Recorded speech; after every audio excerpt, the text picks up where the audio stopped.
I got fined for drinking coffee on my own front porch. Let that sink in.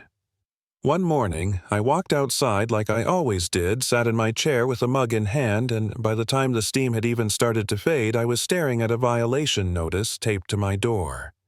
That tiny little ritual, the one thing that kept me sane, somehow turned into the spark that set off a full-blown war with my HOA, and the war nearly cost me my peace, my reputation, and even access to my own yard. Every day at 7:30, I'd step out with my ceramic mug, sit on the wicker chair I'd had for years, and sip quietly while the neighborhood came alive. It wasn't a crime. It wasn't disruptive. It was just me, coffee, and 15 minutes of calm before I started my day as a remote graphic designer. But that calm shattered one Tuesday when I heard the sharp click of heels on my driveway. There she was, Marjorie Briggs, our HOA president. 52, perfect hair khakis, ironed flat, like they'd been cut from cardboard clipboard in one hand and a color chart in the other. She walked like a sheriff rolling into town.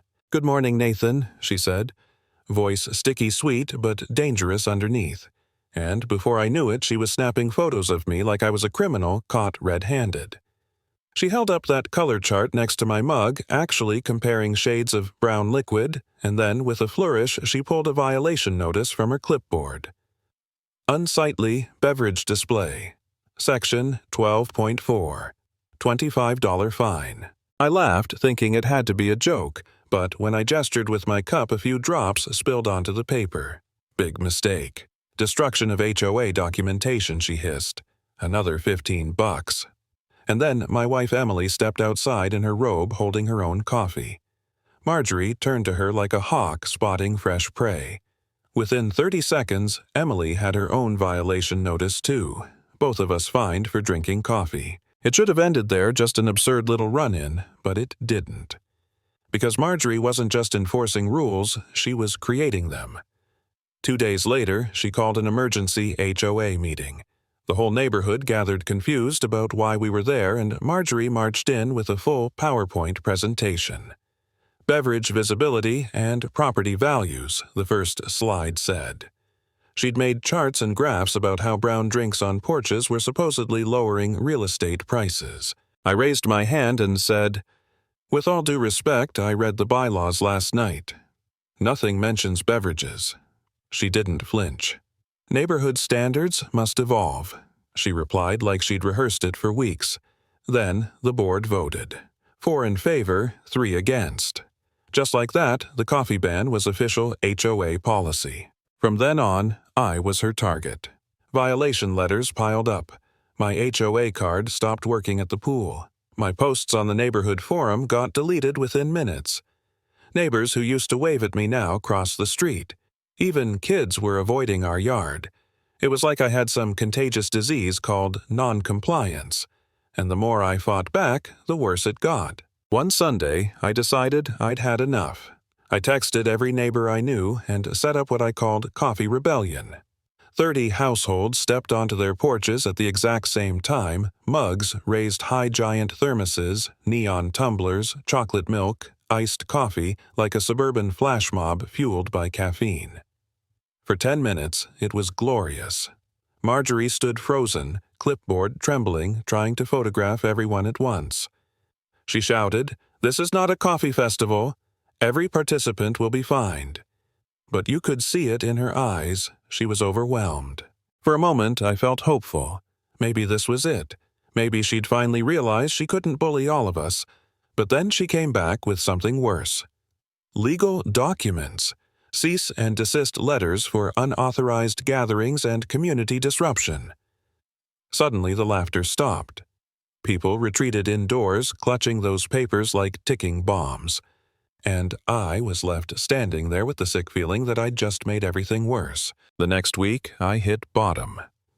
I sat at my kitchen table staring at the payment form, $140 in fines, plus a new community compliance restoration fee Marjorie had invented out of thin air. I told Emily maybe I should just pay it. Maybe I'm making this bigger than it is. Maybe it's not worth fighting windmills. The words tasted bitter. I hated myself for even thinking it, but the constant stress was wearing me down. She put her hand on mine and said, "If you pay, you're giving her permission to run our lives." And that cut deeper than any violation notice. That night, Greg, my neighbor across the street, knocked on my back door, glancing over his shoulder like we were in some spy thriller. He pulled out his phone. "You need to see this." What he showed me made my blood run cold. A business permit. Filed by Marjorie 2 weeks before my first coffee violation. A plan for a commercial coffee kiosk inside our neighborhood. And in her own emails, she wrote phrases like, "Clear all porch obstacles and eliminate outdoor beverage culture." She wasn't protecting property values. She was clearing the competition for her own business. And the $3,700 consulting fee she'd taken paid directly from HOA funds, to herself. Suddenly, it all made sense. The bans, the fines, the intimidation.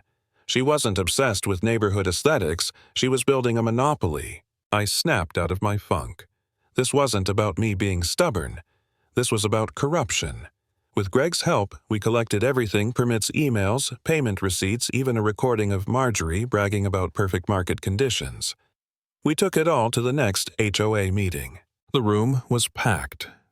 Marjorie sat at the head table smiling like she'd already won.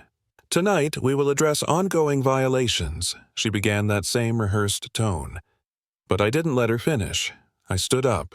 "Marjorie, maybe you can explain why you filed a coffee kiosk permit before any of this started." Gasps filled the room. I held up the document, my hands shaking, but my voice steady.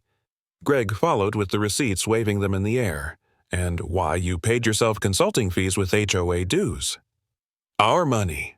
The murmurs grew louder, people shifting in their chairs. Marjorie tried to brush it off. "Personal business doesn't affect community enforcement," but her voice cracked. That's when Greg hit play on the recording. Her own voice filled the room. "Coffee ban creates perfect market conditions. No competition from home consumption." The silence that followed was brutal. Then Mrs. Patterson from the back shouted, "So my $25 fine was to fund your coffee." Empire. Chaos erupted. Residents yelled, demanded refunds, demanded answers. Board members looked furious, realizing they'd been manipulated too. One by one, her allies crumbled. The treasurer admitted Marjorie had pressured him to change his vote. Another board member confessed she'd threatened special assessments against his property. The entire facade collapsed right there in the community center. When the vote came, it was unanimous: Marjorie Briggs removed as HOA president, effective immediately. The board ordered her to repay every dollar plus penalties.